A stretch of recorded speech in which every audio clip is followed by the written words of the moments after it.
example, the roots of Valentine's Day go all the way back to a raucous ancient Roman fertility festival held in mid-February called Lupercalia.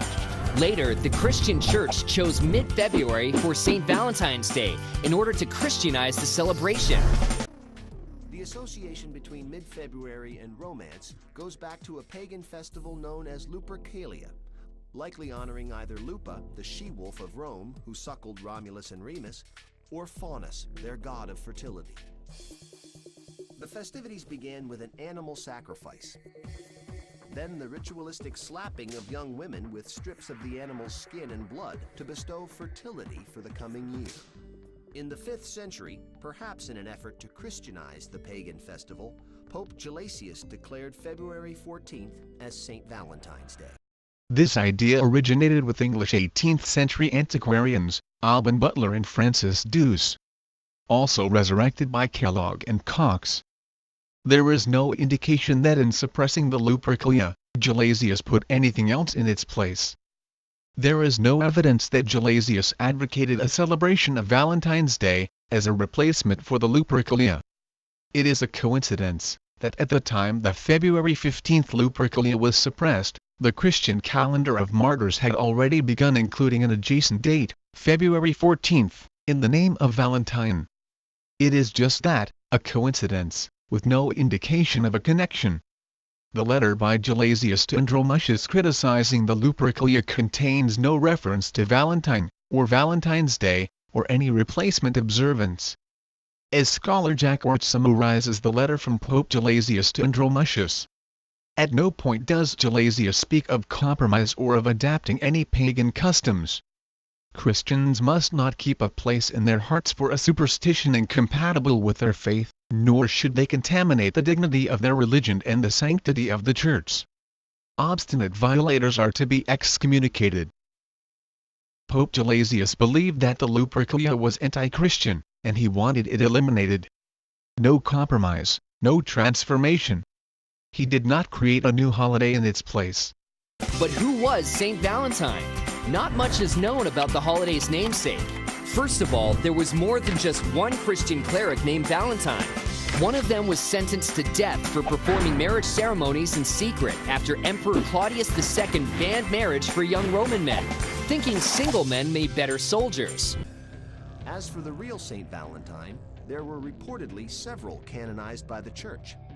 Legend has it that one St. Valentine, a defiant Roman priest, lived during the 3rd century AD under Emperor Claudius II. Claudius was an ambitious ruler. His battles required vast armies of men to abandon their young families for long periods of time, resulting in a military that was half-hearted and homesick. So determined was Claudius to stop love from sapping the will of his armies, he banned marriages altogether. Father Valentine thought the ban unjust and defied the emperor, continuing to marry young lovers in secret. The emperor eventually caught on to the priest's actions, arrested him, and sentenced him to death.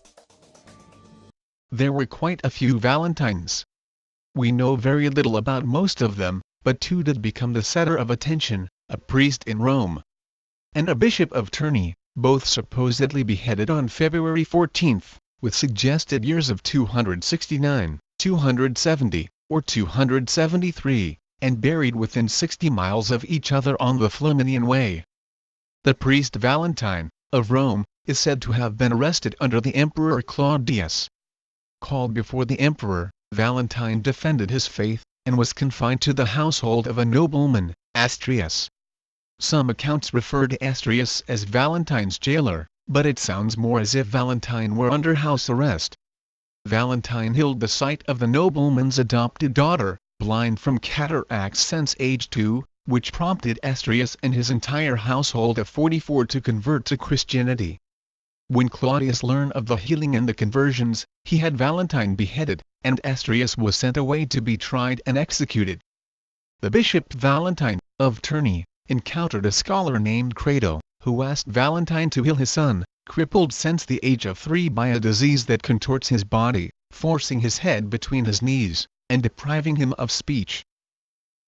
Valentine attempted to convert Crado, saying that only the father's faith could cure the boy. When Credo was unable to make a commitment, Valentine agreed to heal the son through Valentine's own faith, expecting Credo and his household to convert if the healing was successful. Valentine locked himself in a room with the boy, and eventually both their voices were heard singing. Credo, his household, affiliated Greek scholars, and many others converted to Christianity. When Roman senators heard the news, they had Valentine beaten and beheaded. Credo and the scholars were arrested and executed. These stories sound quite similar to each other, with both Valentines defending the Christian faith before authorities, healing children, and causing conversions of households, leading to the beheading of both on February 14 and the execution of the persons Valentine converted. Is it any wonder that scholars have asked if the two accounts are connected? Perhaps it started as a single narrative about one person, but as details changed in the transmission of the story, it developed into two separate versions. Or perhaps there were two Valentines, with the information about one and almost no information about the other, and details from one were borrowed to apply to the second Valentine. Other possibilities? At this distance it is difficult to solve the mystery. Whatever the historical difficulties, something else very important is missing from this discussion of Saint Valentine. There are no stories about romance. The early traditions, the hagiographies of the 500s and 600s, and the summaries by Bede do not include any claims that either one of the two Valentines performed underground weddings, or fell in love with a nobleman's daughter, or wrote a love note from your Valentine. These are creative additions that were added later. No disrespect intended, but without those later additions, the one or two Valentines are almost indistinguishable from many other martyrs of the period. They died courageously rather than renounce their Christian faith, and they were credited with miraculous healing. Nothing more, nothing less. No romantic connections,